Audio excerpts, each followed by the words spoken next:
Hello and welcome to this stock analysis blitz for Falkland Island Holdings. Please remember I'm doing these just for fun as a hobby and speak to a qualified financial advisor. Falkland Island Holdings are a conglomerate built around a load of Falkland Island businesses. 42% of their business is about the Falkland Islands Company.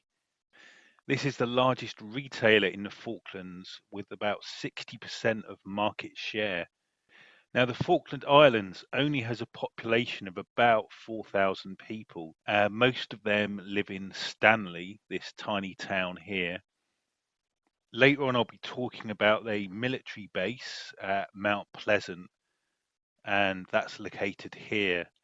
It's obviously quite a long distance from Stanley over here.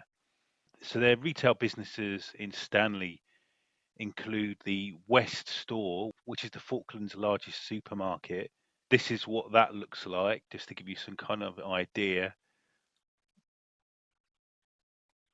So this is very kind of small scale stuff. It's kind of like going back 20 years in the UK. But of course, they've only got a population of 4,000 people. So what do you expect? And then they own electrical goods shops and a gift shop and the local builders merchant. So when you look at the Falkland Islands company segment, 30% of that is retail, and it's these kind of outlets that I just showed you. 38% is their housing and construction business. And these own all these plots of land around Stanley, and they build houses and sell houses there. So it's like a home builder. They also have a Land Rover business that sells used and brand new Land Rovers. That makes up 9% of the Falkland Islands company. And they also do support services like stevedoring, which is transporting goods to and from ships. They have an employment agency and the Penguin Travel Agency, as well as doing various shipping services. They also do property rental. So as you can see, the Falkland Islands Company, it kind of has a bit of a monopoly over the Falkland Islanders, but I'd say it's stuff that's probably modest growth potential, but they obviously have a massive moat around this business. Then around the Falkland Islands businesses, they've two other businesses. One is Momart, which is actually 48% of their total revenue. And Momart do the installation of art projects, and they also ship artwork and store it for you in their warehouse. And then they have Portsmouth Harbour Ferry Company. He operates this one tiny ferry service which links Portsmouth to Gosport. So as you can see, these bolt-on businesses, just the same as the Falkland Islands Company, are things with a large moat and very dependable future revenues, but they're not really businesses where you'd expect particularly strong future growth. They pay normally a 2% dividend yield. The whole focus of this is keeping things going and paying that 2% dividend. When you look at the share price, that's exactly what you see here. It's actually a very thinly traded company. If you look up here, you can see the volume up there. And for most companies, you expect like 1 million at least of share trading volume each day. However, for Falkland Holdings, as you can see, as I move it across, if you look here, when I move it across, they barely have a few thousand shares traded each day. So it's kind of almost like it's almost like a tone deaf company I mean, the movement you see here is just random noise, essentially. Companies with high moats, but dependable revenues, just paying out a 2% dividend, and that's very much been reflected in the share price. Until this year, however, because we had an announcement in the 2025 full year results that the Falkland Islands company had suddenly lost loads of revenue, and ended up posting a 7 million loss. And this was stated as being because they couldn't get power, and they had this big project recently to build 70 houses, including 30 on Mount Pleasant. And because of no power, they were unable to do that. They also announced that the entire housing management team and managing director had left. So this total disaster that happened obviously led to the share price dropping a bit. And then they announced just recently this year that they were going to be paying a 70p or 24% special dividend because they were selling the Mormont warehouses to then lease them back. However, the share price has gone up 50% since then, so way more than it should have done, given that everyone was going to get like a 24% dividend. I've actually calculated that at current prices, but even if you calculate from here, the share price has gone up more than it should have from that dividend, from that special dividend giveaway. Now, the ex-dividend date is actually tomorrow. That's Thursday, the 25th of September.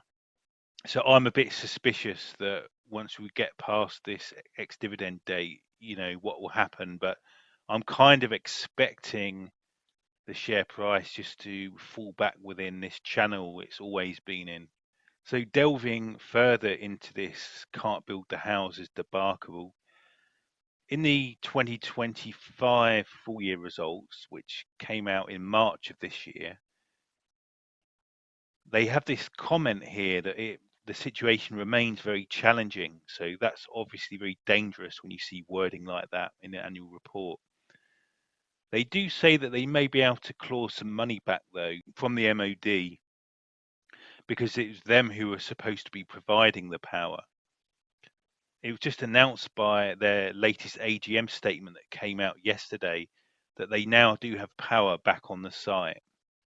When we look at the Falkland Island Company revenues, we quite clearly see how from 2021 they bumped up, from 2022 they bumped up, and then suddenly disappeared this year. And from this news article I found, which came out in November of 2021, here they actually say that they'll be building 40 houses in Stanley, followed by 30 properties for the MOD at the Mount Pleasant complex. So I've got the calendar dates here, but the financial dates are kind of more what we're interested in. But they're obviously, because their year ends in March, which is kind of annoying, that makes it a bit awkward to line up when the money should be flowing in. But I've done that. And so we'd expect that they would have built, say, 20 houses in 2023 and then 20 in 2024. And that does actually line up, really well with the revenues we get here. And then, of course, when we get to 2025, which was actually, in terms of calendar year, that was mostly last year, but still, in terms of the financials, it suddenly drops off a cliff, which is exactly what you expect if there was no power and they'd come around to building at the Mount Pleasant complex. So actually, given that they've only just got power on now, I'd expect kind of baddish numbers for 2026, but then good numbers for 2027 when the project will be finished. And then presumably once that's finished, they'll be able to move all their employees back to Stanley to move on to some of these other development sites they've got earmarked out. So in conclusion, regarding this home building debacle, it seems likely that the revenue streams will return to normal after next year. And so it's reasonable to expect that the share price will be back within this good old trading pattern. So if you've been watching my videos, particularly the ones on rock copper exploration, you'll know I think that there's a very good chance that the Falkland Islands is going to become a producing area. which obviously should be great for Falkland Island holdings. You know, in terms of the general information, it looks actually perfect for that. If it wasn't for this home building debacle, and then this sugar rush from this special dividend from selling the family silver, if you like. And so I certainly wouldn't want to jump in now based on all these kind of issues, and would want to wait until after the full year 26 results, because based on my investigations into this, I think we've got to wait till then for a return to normal. And I don't want to jump on something that kind of seems high at the moment because of a sugar rush. Having a look at that though, let's now look at the financials as well.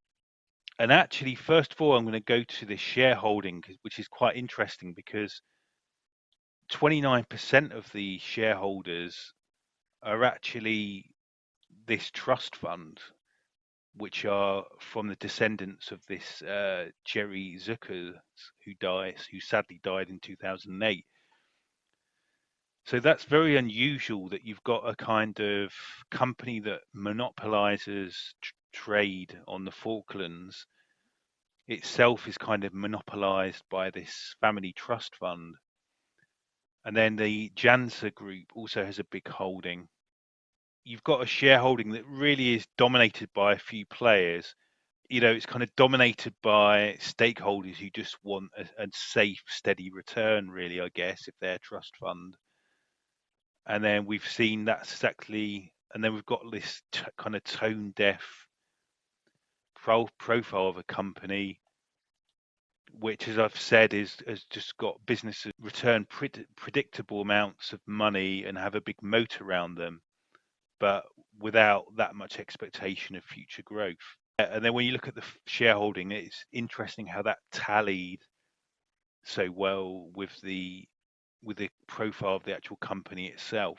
Because it's a conglomerate, that actually makes it very difficult to gain much from looking at the profit and loss and looking at the assets, because you've got different kinds of businesses stacking up against each other, kind of muddying what kind of signals and conclusions you could reach.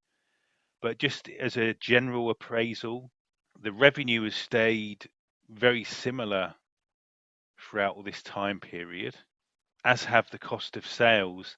The operating expenses have gone up significantly, though, the last few years, but presumably that's because of this special building project of building those 70 houses, and that should perhaps die down again when that finishes. But it's very disappointing. I mean, obviously, we have what happened to the world in 2020, so we'll give them that. And obviously, we've got an explanation of what's happened in 2025 with the building debacle, and I've explained how we can expect that to go back to normal actually in a couple of years. But then why is it that when they had this massive building contract to build those 70 houses, in these years the net income they made is no greater than what they used to make back in 2018? So it kind of looks that's actually quite disappointing, because my worry is when this building contract ends, you know, are they going to be making less money than they were 6 years ago? It makes the company look a bit stuffy. And when I look at the assets, you know, this is even less useful than the profit and loss because of it being a conglomerate. But it's interesting to note that they do have like a tool hire business in Stanley, and then you have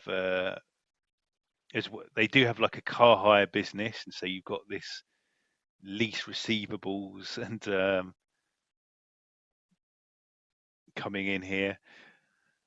But really, generally, most of the current assets are just trade receivables from their retail business, and inventories, and then their long-term assets are mostly property, plant, and equipment. And obviously, their home building business, I guess, must be a lot of that.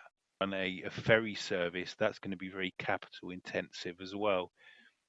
So it's hard to really gain anything from looking at this balance sheet. You really would have to go and separate and look at each business separately to really gain more from that. But I would say, but one thing I'd note is they do have long-term debt, particularly after 2020. They seem to take on a lot of long-term debt, and that I don't like. But then to the same token, they do have got quite a lot of cash versus their market cap, but their cash is overwhelmed by their debts. And when I look at their net income history, it's not really a very good profile. And the same for their asset profile. I've got here the graphic I do of their market cap, which is this blue here, versus the value of the company, or different ways of valuing the company. And obviously, they made a loss in 2025, but on a normal, if you would give them, if you expect their profitability to return to what it was in 2024, their price to earnings is kind of okay to slightly pricey, I'd say, given what they do. Their net assets, though, normally they actually look quite cheap with a less than zero price to book, but because of this special dividend sugar rush here, actually it's still a low price to book at 1.3, but compared with the normal behavior of this company, I'd look at them as perhaps slightly expensive at the moment. Using this way of looking at it, it's generally, a neutral to kind of good profile I have here. It's a shame about how it's dodged around only the last few months because of this special dividend news. So I've done an analysis of their profit and loss, and you can see it's a very small net income, really, relative to all the cash coming in and out. And this is how their market cap stacks up at their net income. This is what 5 years net income discounted, how that stacks up against their market cap, against their net assets. And I'd say they're probably okay valued at the moment. Oh, by the way, I use 2024 data, so you've got to assume that disastrous results of their latest financial report are a one-off, and so I'm making that assumption here with this data. But then assuming that 24 was a normal year, they look kind of okay priced, I'd say. They're kind of okay priced, but only in the context that you're not expecting them to grow much, and their profitability isn't all that impressive. And in terms of cash flow, because of the fact they're a conglomerate, that made the cash flow statement even more hideous to decipher than usual. And so I'm just going to skip forward to what really matters, which is that they had a negative cash flow of 3 million. Their free cash flow was break even. And bear in mind, this is 2024 again, I've used because we know 25 was a disaster, so I'm just assuming 24 is a kind of normal year once they're building houses again, once the power's switched back on. Even from the free cash flow, they're losing money to pay the dividends, and they had an overall a 3 million cash flow. So their cash position dropped by 3 million in 2024, and then again, of course, it's dropped again now to only 8 million as of 2025. So in terms of their cash flow analysis, they're treading water. It's not good. It's not really a good profile.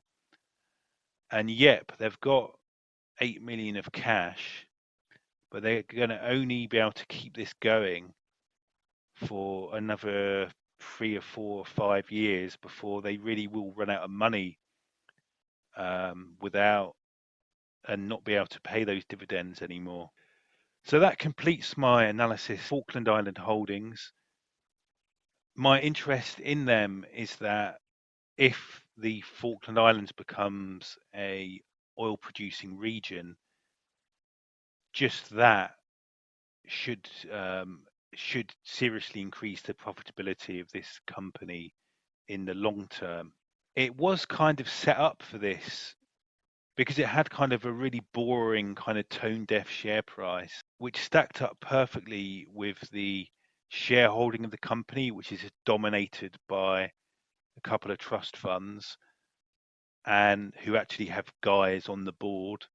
The businesses it owns are ones that have large moats, but dependable future profits, but perhaps very low growth. So then when you look at the share price and the fact that it's not even traded hardly, this would have made this a perfect stock to buy if you want to make a gamble. The Falkland Islands, with a population of less than 4,000 people, is about to become a oil production region. However, unfortunately, we had this home building debacle with their project to build 70 houses for the Ministry of Defence. Then they've just sold the family silver and sold their warehouses to create a massive special dividend, and that's driven the share price up. The ex-dividend date is tomorrow for this. So that makes so there's clearly just too much excitement all of a sudden for me to want to jump in on this stock. But it's definitely going to be worth revisiting them. It might be the news release comes out with rock copper exploration and the share price jumps up anyway. And I made a mistake doing research at all. But myself, having seen those red flags and things that make me unhappy, I'm just going to stay out and revisit them. If they kind of just remain in this kind of tone deaf trading pattern, or maybe drop a bit and then go back up to it after the ex-dividend date and after the full year 26 results come out, which I expect to be bad, then I'm going to revisit them, and I'd be very interested in investing in them with that future information. But as they are now, there's just too much going on here for me to want to jump in on this now. Okay, that completes my video, Falkland Island Holdings. I hope you enjoyed it. I quite enjoyed making it, and speak to you at the next video. I do videos like this one just for fun as a hobby. It's for entertainment purposes only. Always consult a qualified financial advisor before making any investment decision.